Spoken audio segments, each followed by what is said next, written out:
The clerk at the Peel, Eddy & Gibbons law firm in Russellville, Arkansas, barely had time to look up before 4 gunshots tore through the quiet Monday morning. It was December 28, 1987, just 3 days after Christmas. Kathy Kendrick, 25 years old, slumped over her desk, blood pooling beneath the holiday decorations still hanging in the office. The shooter walked out without a word.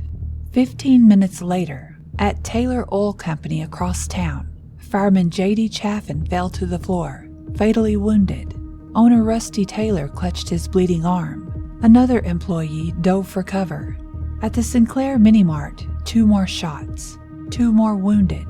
Finally, at Woodline Motor Freight, the gunman found his former supervisor, Joyce Butts. He shot her in the head and chest. Then he did something no one expected. He surrendered. "I've gotten everybody who wanted to hurt me," Ronald Gene Simmons told the secretary as he handed over his .22 caliber revolvers. When police arrived, Simmons was calm, eerily calm. He had just shot 7 people across 4 locations in 45 minutes, killing 2 and wounding 5. But as officers tried to contact his family to notify them of his arrest, a chilling realization began to form. No one at the Simmons home was answering the phone. 2 deputies drove to the isolated property north of Dover, known as Mockingbird Hill.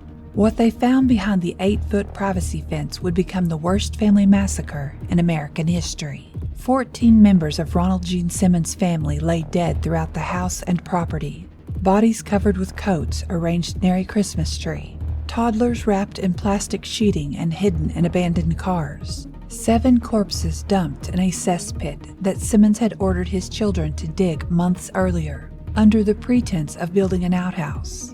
The killing had started 6 days before Christmas. Simmons had methodically murdered his wife, his children, his grandchildren, his sons-in-law, his daughter-in-law. He had strangled them, drowned them, shot them, beaten them. He had killed a 3-year-old. He had killed an infant. He had killed the daughter he had sexually abused and the child he'd fathered with her. And when it was done, when his entire family was dead, Ronald Gene Simmons had driven to Sears to pick up the Christmas gifts he had ordered for them. Then he had gone out for drinks. I'm Carman Carrion, and this is Deadly Intent. Ronald Gene Simmons was born on July 15, 1940 in Chicago, Illinois. His father died when Gene was 3, and his mother remarried William D. Griffin, a civil engineer for the U.S. Army Corps of Engineers, who moved the family to Arkansas in 1946. At 17, Gene dropped out of school and enlisted in the U.S. Navy. He met Bersaba Rebecca, Becky Ulabari, at his first station and married her in 1960. After leaving the Navy in 1963, he joined the Air Force, where he built what appeared to be a distinguished military career over the next 2 decades, rising to Master Sergeant and earning a Bronze Star. By the time he retired in 1979, Gene and Becky had 7 children: Ronald Gene Jr., Sheila, William, Loretta, Eddie, Marianne, and Rebecca. From the outside, the Simmons family looked like any other military family, but inside their home, a different reality existed entirely. Let's talk about what Ronald Gene Simmons was actually doing during those years, because understanding his methodology reveals something crucial about his psychology. Ronald Gene Simmons didn't see his family as people. He saw them as possessions. This is a critical distinction when talking about intent, because it explains every choice he made from the isolation tactics to the final murders. After retiring from the military, Simmons moved his family to a remote property outside Cloudcroft, New Mexico, 20 miles from the nearest town. He forbade his wife from having contact with her family in Colorado. He censored her mail. He monitored her rare phone calls. When relatives tried to visit, he made them feel unwelcome.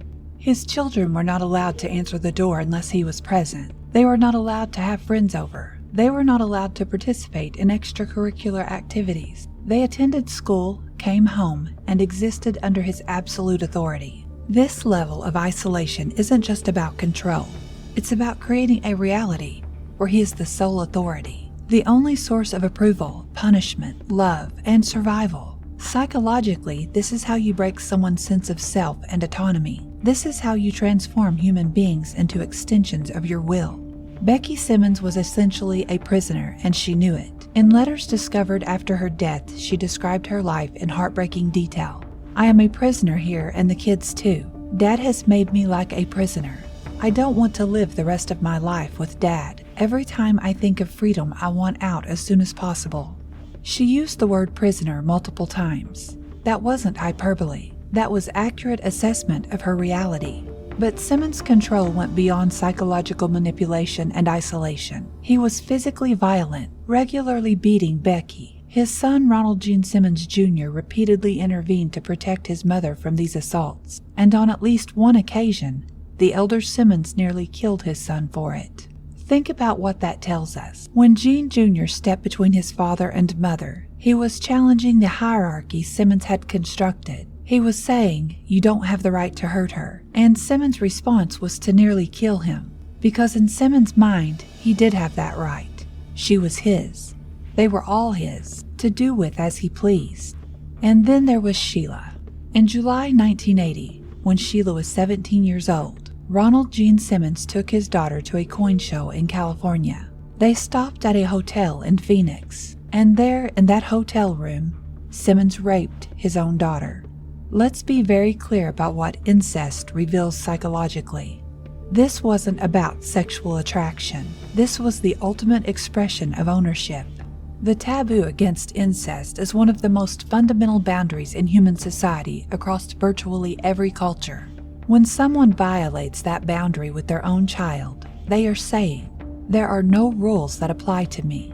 There are no boundaries I recognize. You exist for my use."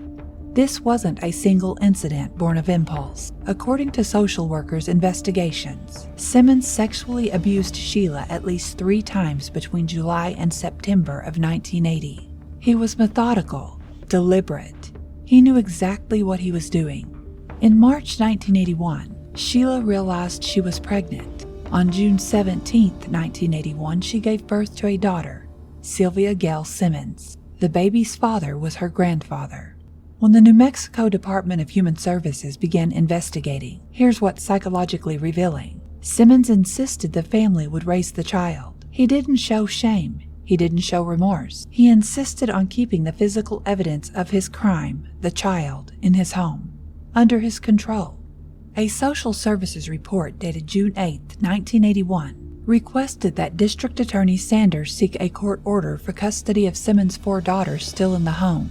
An assistant district attorney allegedly never relayed the request. That failure meant Simmons' other daughters remained in the home with a man who had already raped one of them.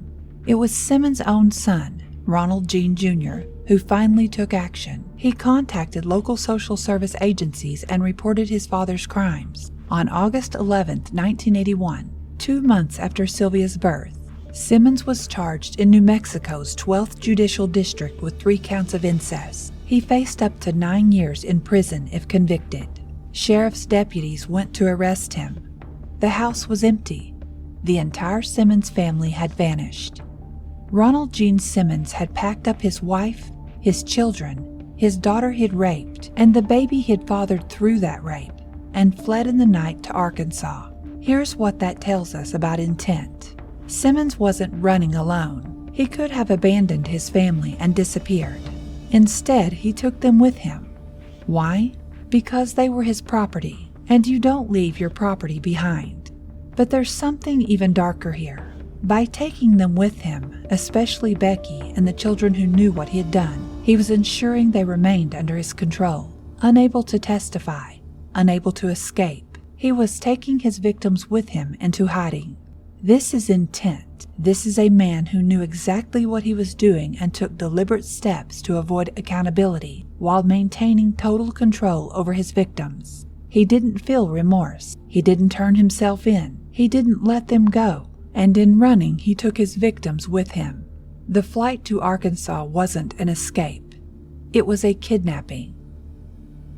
The Simmons family initially rented a house in Ward in Lone Oak County, Arkansas. Gene found work as a medical clerk at the Veterans Administration Medical Center in Little Rock. then moved to a recruiting office, but he was struggling financially. He still owed thousands of dollars on the mortgaged property in New Mexico, and his salary wasn't enough to support Becky and the 6 children still living at home. In 1983, Simmons moved the family to a 13-acre tract of land near Dover, in Pope County, just outside the small community of Pleasant Grove. The property was a quarter-mile east of Arkansas Highway 7, down a dirt road called Broomfield Road, in an area with few paved roads and even fewer neighbors. Simmons called it Mockingbird Hill. He named the driveway Little Princess Lane in honor of Sheila. But his beloved daughter was changing. She was growing up, and she wasn't as compliant as she had been. While living in Ward, Sheila had enrolled at the Drawn School of Business in Little Rock. There she met Dennis McNulty, a student studying radio communications while Sheila pursued secretarial courses. They began dating. Eventually, Sheila trusted him enough to tell him about her father, about what he had done to her. Dennis didn't run. He drove 170 miles round trip regularly to court Sheila, even after the family moved to Pope County. The residence at Mockingbird Hill consisted of 2 older mobile homes joined together to form one large dwelling. Simmons surrounded it with a makeshift privacy fence that reached as high as 10 feet in some places. 2 days after moving in, a no trespassing sign went up at the bottom of the road, followed by barbed wire. The phone had no telephones. Simmons refused to have one installed because he didn't want the family to have uncontrollable outside contact. The heating and air conditioning system was inoperable. Heat came from a wood-burning stove in the family room. Only one room had a window air conditioner. While the house had plumbing, the family used outhouses rather than repair a broken toilet. This was poverty. This was isolation. This was control. In 1984, Sheila announced she was going to marry Dennis McNulty. Ronald Gene Simmons felt betrayed. After Sheila married Dennis and moved to Camden, Arkansas, Simmons seemed to spiral. He let his appearance deteriorate. Once a moderate drinker, he drank more and more heavily. His 17-year-old daughter Loretta told a classmate her father was a drunken bum. Despite all the improvements Simmons forced his children to make to Mockingbird Hill, the property looked like a dump.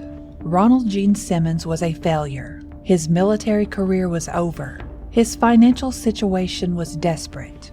His wife wanted to leave him.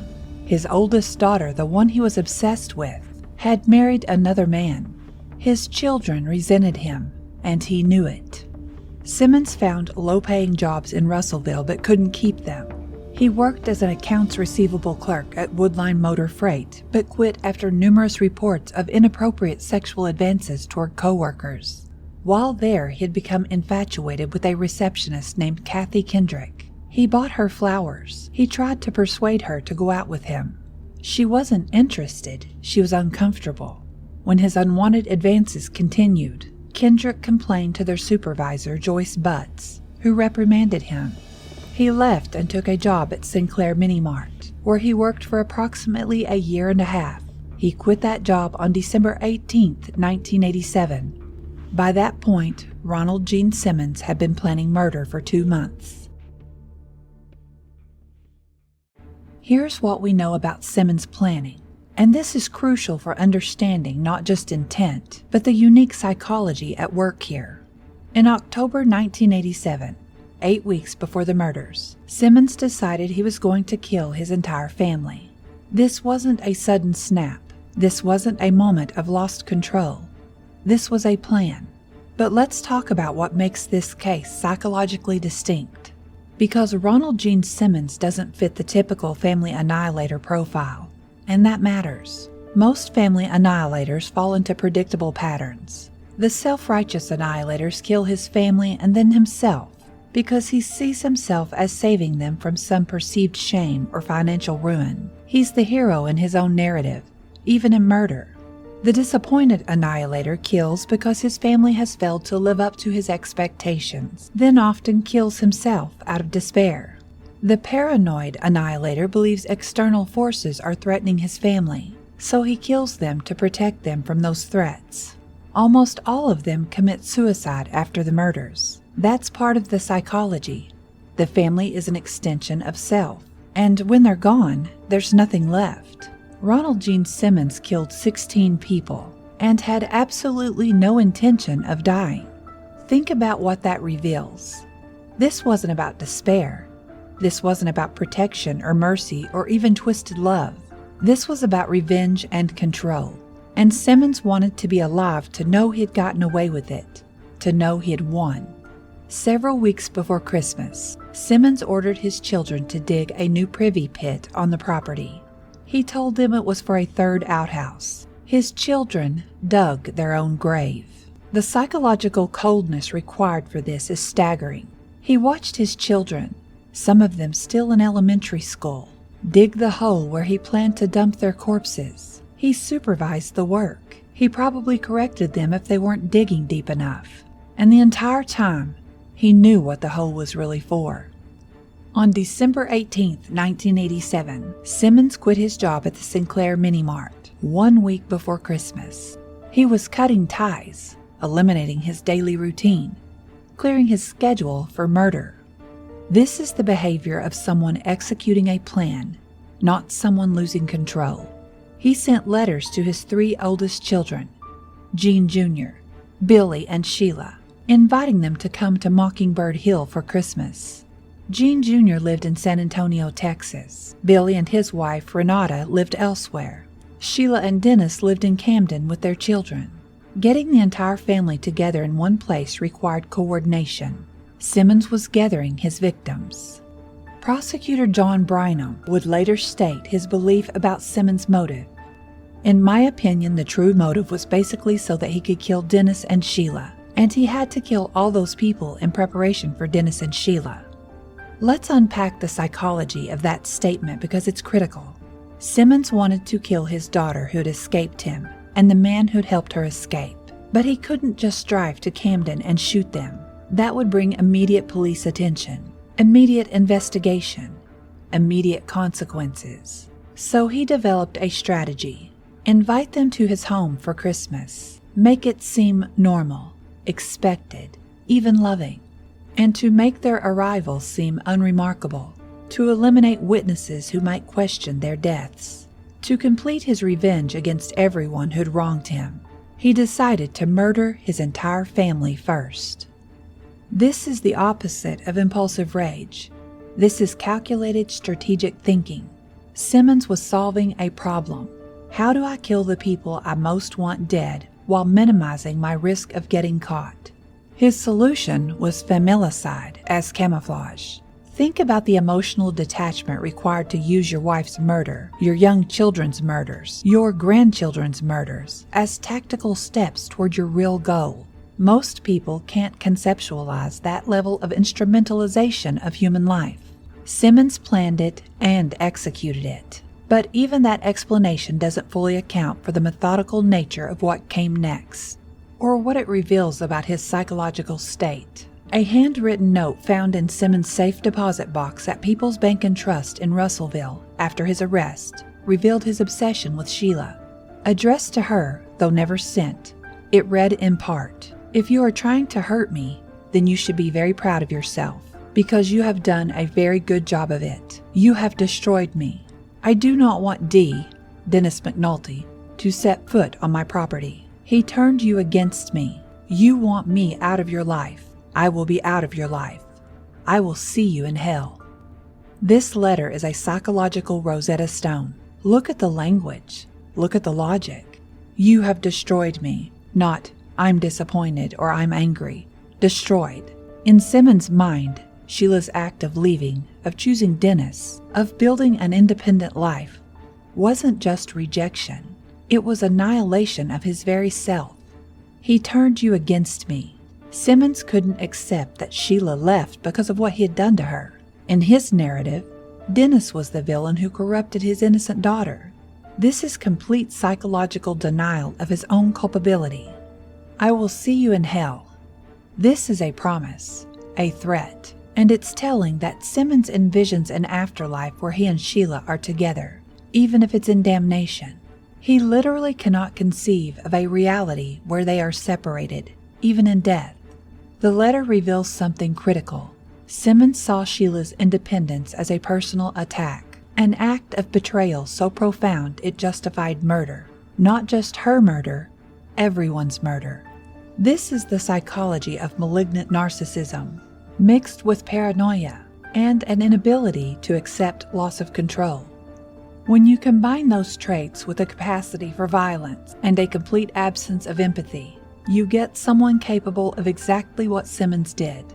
And Ronald Gene Simmons' intent was clear long before December 22, 1987. It was clear in the grave he made his children dig. It was clear in the job he quit. It was clear in the letters he sent. It was clear in every word of that note to Sheila. He wasn't planning a murder. He was planning an execution, multiple executions, and he gave himself 2 months to make peace with it. December 22, 1987 was a Tuesday. It was the last day of school before Christmas break. The Simmons children would be coming home that afternoon. Ronald Gene Simmons knew exactly what he was going to do. That morning, his oldest son, Ronald Gene Simmons Jr., who everyone called Gene, arrived at Mockingbird Hill. Gene Jr. was 26 years old and had been living in San Antonio, Texas, where he worked at the Fort Sam Houston Post Exchange. He and his wife Wilma had separated but were reconciling, planning to remarry in February 1988. Until they could afford a new place together, their 3-year-old daughter Barbara was temporarily staying with her grandparents. Gene Jr. had come to Mockingbird Hill to pick up Barbara and take her back to Texas. He had been looking forward to the Christmas gathering, excited to see his siblings. Sometime that morning, Ronald Gene Simmons struck his wife Becky, 46 years old, with a blunt object as she slept. He also shot her. He beat and shot his son, Gene Jr., the same way. Then Simmons turned to his granddaughter Barbara, the 3-year-old child who'd been living with him. He strangled her with a cord. After murdering his wife, his son, and his granddaughter, Ronald Gene Simmons had a beer.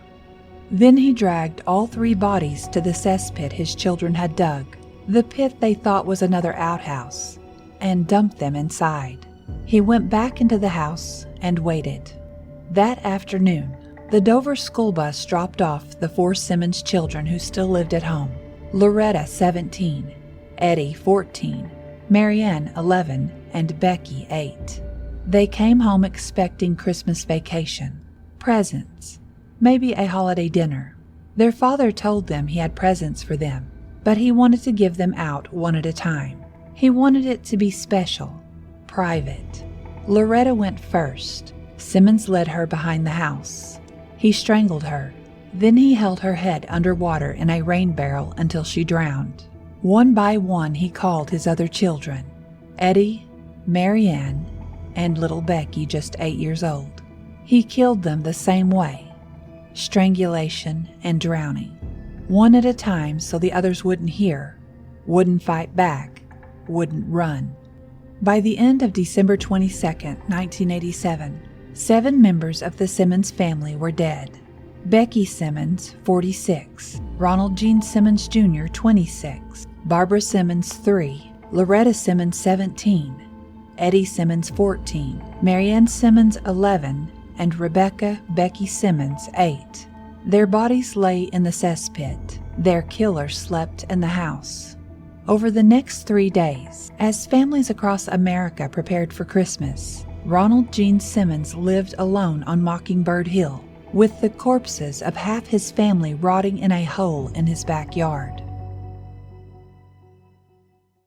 Let's stop here and talk about what happened between December 22nd and December 26th, because those 4 days reveal something crucial about Ronald Gene Simmons' psychological state. 7 people were dead: his wife, his son, his granddaughter, 4 of his other children, including an 8-year-old. Their bodies were decomposing in a cesspit 20 feet from his door. And Ronald Gene Simmons went about his day. He woke up, he ate meals, and he went to sleep. He waited for December 26th, when the rest of the family would arrive. The psychological capacity required to function normally while living with corpses, especially the corpses of your own children, is almost incomprehensible to most people. But it tells us something critical about Simmons. He had completely severed any emotional connection between the physical act of murder and its human meaning. This is disassociation at a pathological level, or more accurately, this is someone who had never formed normal emotional bonds in the first place. Think about what he did on those days. He didn't panic, he didn't flee, he didn't call the police in remorse, he didn't kill himself. He maintained the house, he maintained his routine. He waited. This is the behavior of someone who sees murder as a task to be completed, not a trauma to be processed. Simmons had 7 more people to kill, and those 4 days were simply the interval between Phase 1 and Phase 2 of his plan. But there's something even more psychologically revealing. Simmons knew that when the rest of the family arrived, they would ask about the missing family members. Where's Mom? Where's Gene Jr.? Where are the kids? He had to have prepared answers. He had to have a plan for managing those questions, for explaining absences, for keeping the arriving family members calm and unsuspecting, long enough to kill them.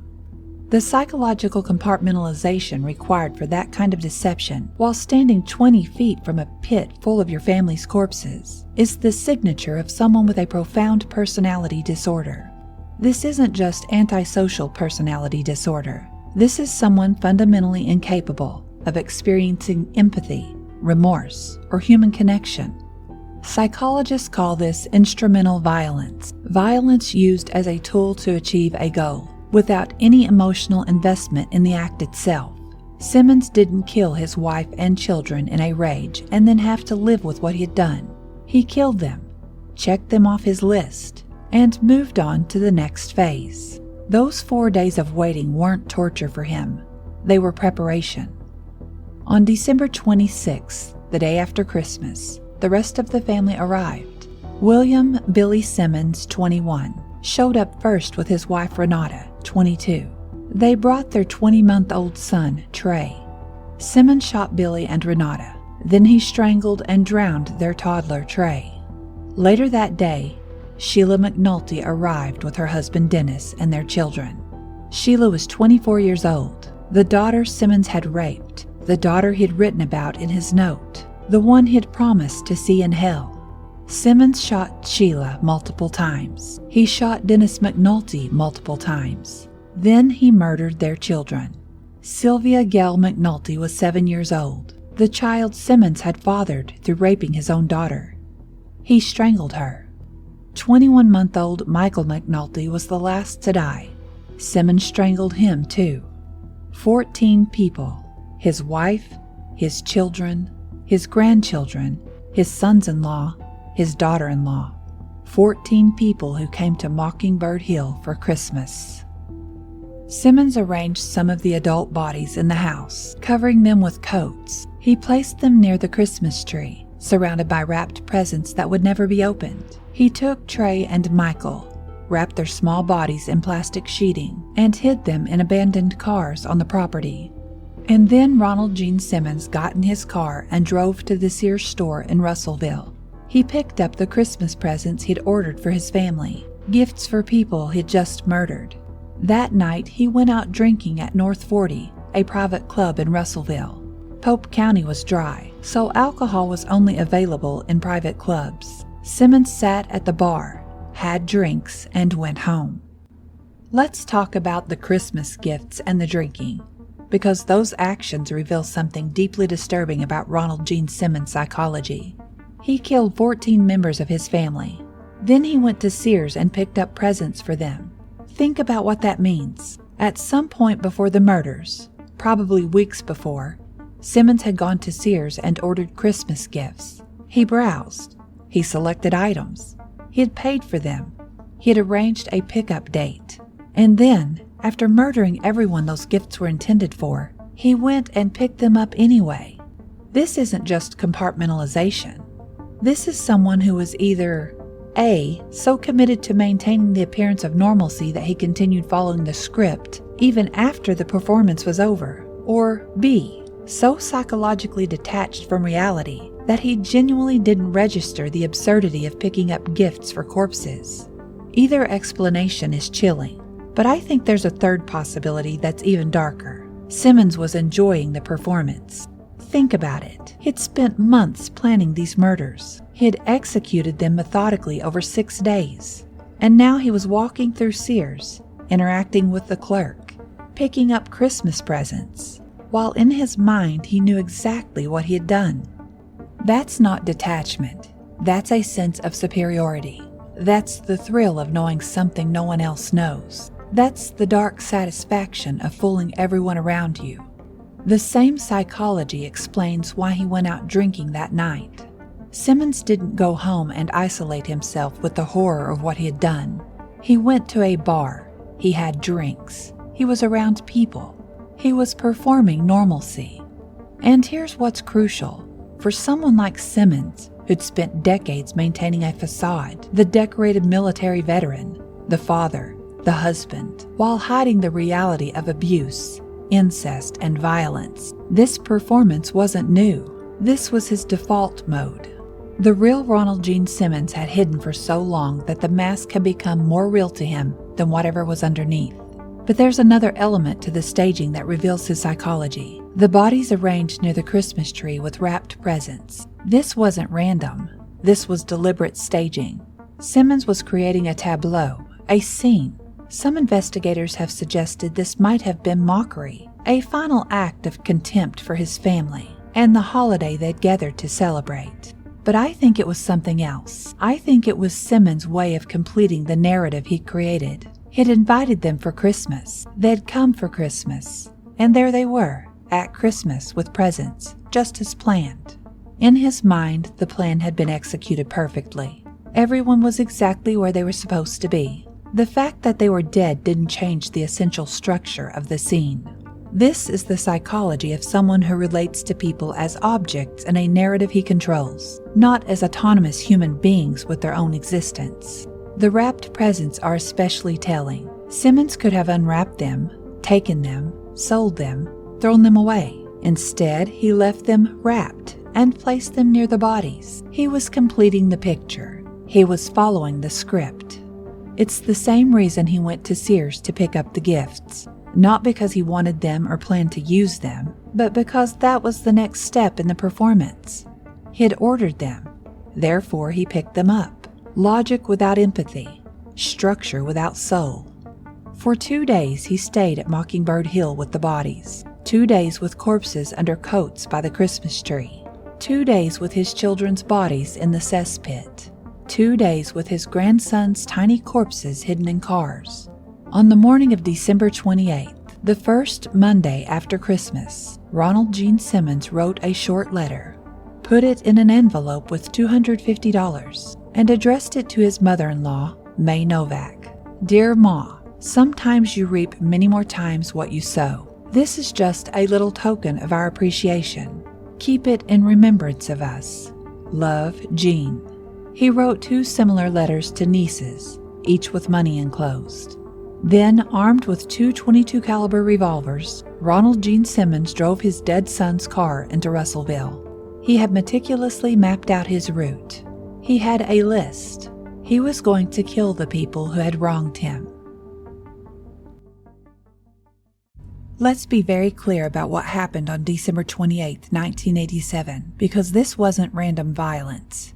This was a hit list, and the psychology behind who Simmons targeted and why reveals the final piece of his pathology. Simmons' first stop was the Pill, Eddy & Gibbons law firm on South Glenwood Avenue near the town center. He walked into the office and found Kathy Kendrick sitting at her desk. Kathy was 25 years old, a receptionist, a former co-worker from Woodline Motor Freight. She'd rejected his romantic advances. She'd complained about harassment. Simmons shot her 4 times in the head at point-blank range. Think about what Kathy Kendrick's crime was in Simmons' eyes.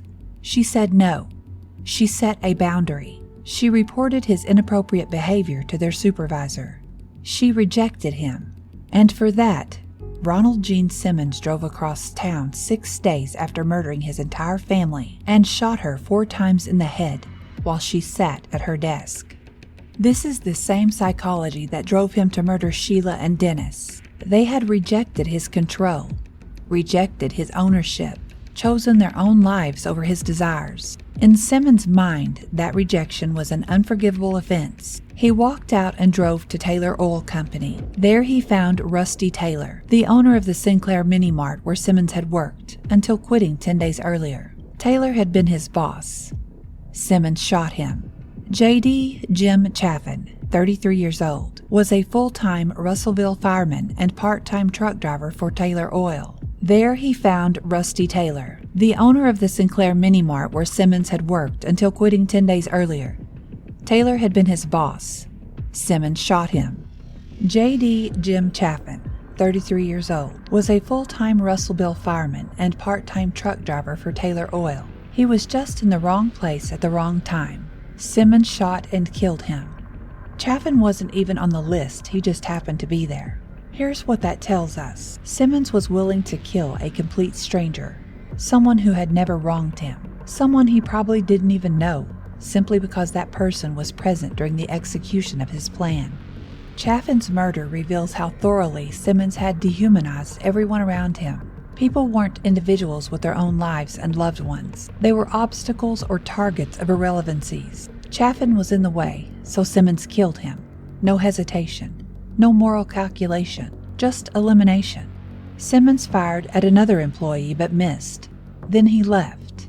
At the Sinclair Mini Mart, he shot and wounded Robert Woolery and David Salyer. These were his former co-workers, people he had worked alongside for a year and a half.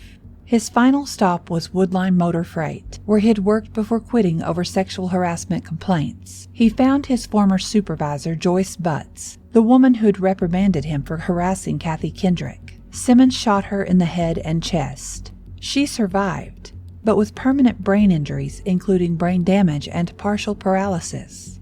Joyce Butts' crime was doing her job. She was a supervisor who received a legitimate sexual harassment complaint and took appropriate action. For that, she got 2 bullets. Then he found a secretary, Vicki Jackson. He briefly held her hostage in an office. Then he made his chilling declaration to the hostage. Everyone who wanted to hurt him was now dealt with. Let's unpack that statement, because it's psychologically crucial. Everybody who wanted to hurt me. Not everybody who hurt me. Not people I had a conflict with.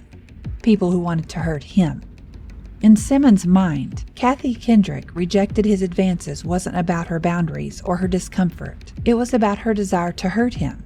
Joyce Butts disciplining him for harassment wasn't about protecting her employees. It was about her wanting to hurt him.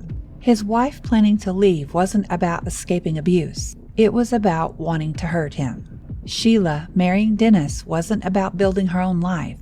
It was about wanting to hurt him. This is paranoid narcissism at its most extreme.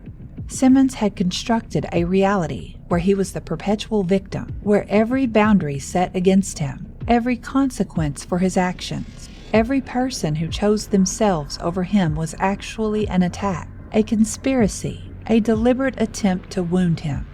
And in that twisted logic, his murders weren't revenge. They were self-defense. This is how someone justifies killing 16 people and feels no remorse. Because in his narrative, they all deserved it. They all wanted to hurt him. He was just protecting himself. But here's the tale that reveals this was never about hurt or victimhood. Simmons had a plan for after the murders. He surrendered. He wanted to live. If he truly believed he was the victim, if he truly felt wounded and destroyed by these people, he would have killed himself after completing his rampage. That's the typical pattern. The righteous killer believes his work is done and there's nothing left. But Simmons wanted to be alive. He wanted to know he had won. He wanted to see the discovery, the shock, the horror. He wanted the power of knowing what he had done while everyone around him scrambled to understand. He ordered Jackson to call the police. When they arrived, Simmons handed over his weapons without resistance. He surrendered peacefully. Russellville Police Chief Herb Johnston and Pope County Sheriff James Boland tried to contact Simmons' family. No one answered the phone at Mockingbird Hill. 2 deputies drove out to the property. They found the privacy fence, the no trespassing sign, the isolated compound. They found the bodies, all of them. When law enforcement descended on Mockingbird Hill, the scope of the horror became clear. Crime scene investigators documented bodies throughout the house and property. Some victims had been shot as many as 6 or 7 times. 8 had been strangled. 5 had been shot with the .22 caliber pistol Simmons surrendered when arrested. One 3-year-old, Barbara, had been strangled. 7 bodies were in the cesspit. Others were scattered through the house. 2 toddlers were in abandoned cars. On December 29, 1987, Sheriff Boland told a reporter, "He's done nothing in his cell other than lay in his bunk with his face to the wall. Just laying there." Ronald Gene Simmons wouldn't answer questions. He wouldn't even nod or shake his head. Circuit Court Judge John G. Patterson held a probable cause hearing and ordered Simmons held without bond. 2 local attorneys, John Harris and Robert E. Doc Irwin, were appointed to defend him. On December 30th, Simmons was transferred to the Arkansas State Hospital in Little Rock for psychiatric evaluation. Dr. Irving Quah found Simmons to be sane and capable of standing trial. The state of Arkansas filed 2 sets of criminal charges in 2 counties. The first trial began on May 9, 1988, in Franklin County Circuit Court for the Russellville murders, the deaths of Kathy Kendrick and J.D. Chaffin, plus attempted murders and kidnapping.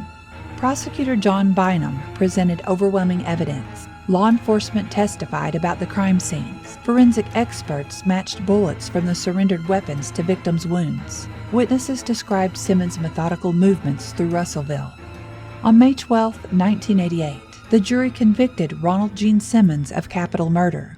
On May 16th, Judge Patterson sentenced him to death by lethal injection, plus 147 years for the other charges. Simmons made a statement under oath. "I, Ronald Gene Simmons Sr., want it to be known that it is my wish and my desire that absolutely no action by anybody be taken to appeal or in any way change this sentence." The court held a competency hearing.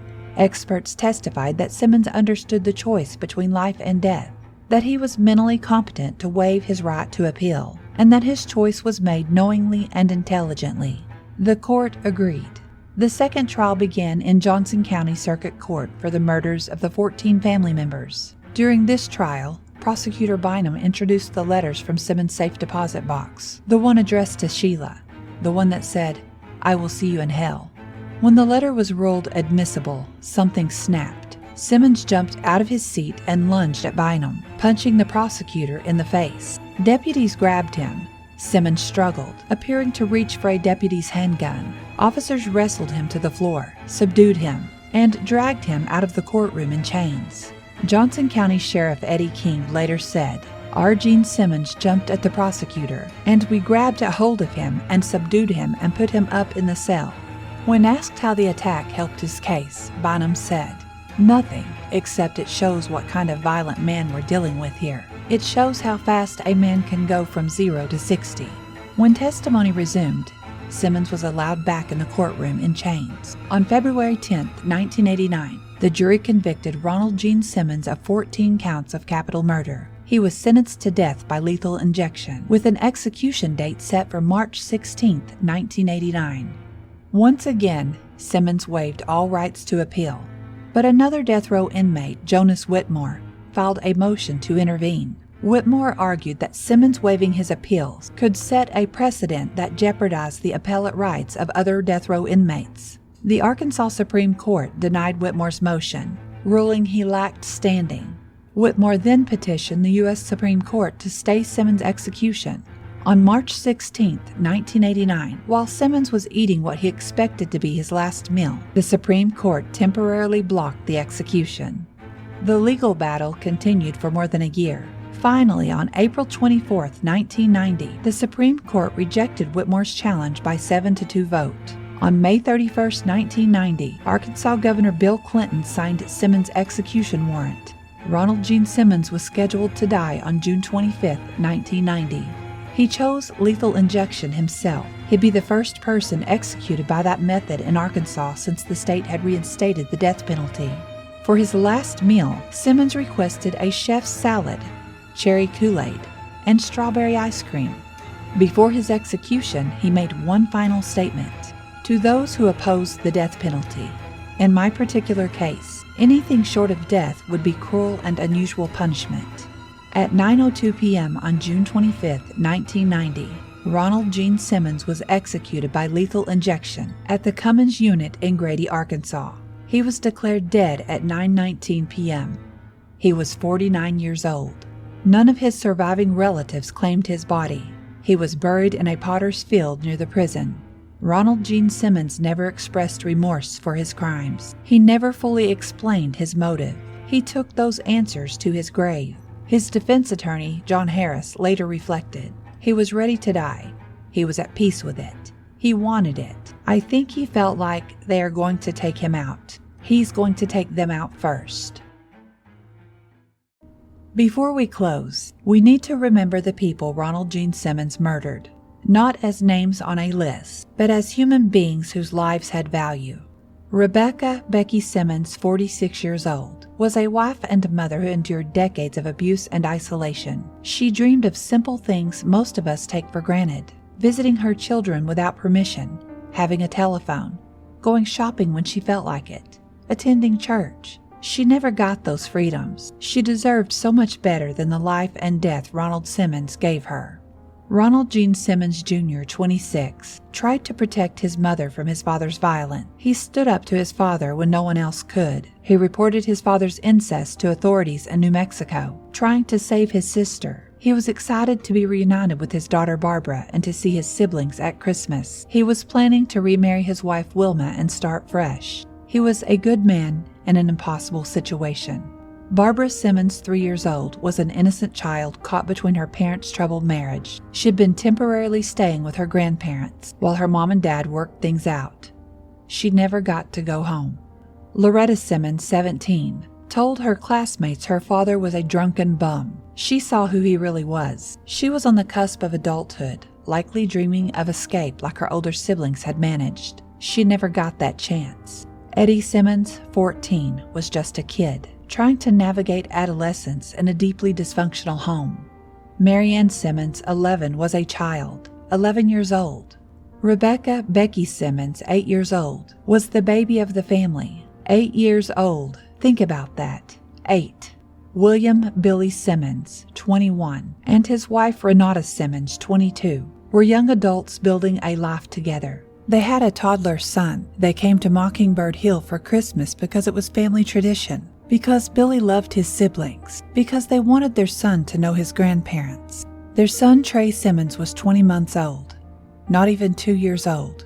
Sheila McNulty, 24, survived being sexually abused by her father. She survived being impregnated by him. She survived giving birth to his child at 17. She found love with Dennis McNulty. She built a new life. She escaped, or so she thought. When she came back to Mockingbird Hill, it wasn't because she wanted to. It was because she loved her siblings and wanted to see them. That compassion, that love for her family despite everything, cost her life. Dennis McNulty, 33, loved Sheila enough to drive 170 miles round trip to court her. He knew what her father had done. He married her anyway. He gave her the life she deserved.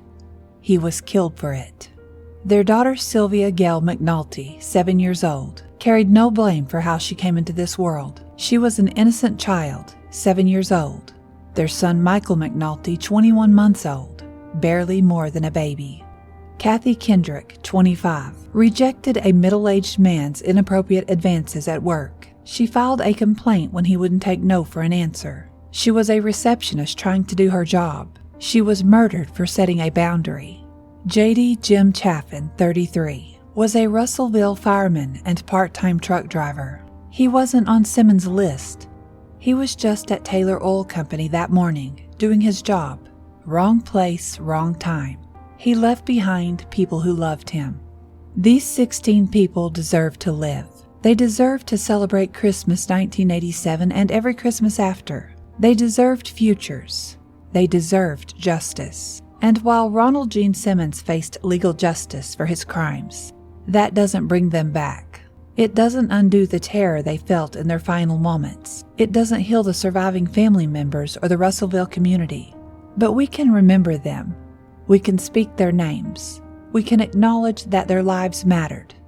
They were not just victims, they were people. The Ronald Gene Simmons case forces us to confront a simple truth. Evil doesn't always announce itself. Sometimes it wears the uniform of a decorated veteran. Sometimes it sits at the dinner table. Sometimes it plans methodically for 60 days, executes over 6 days, and then goes Christmas shopping. When we ask why, we find no satisfying answer. Simmons never fully explained himself.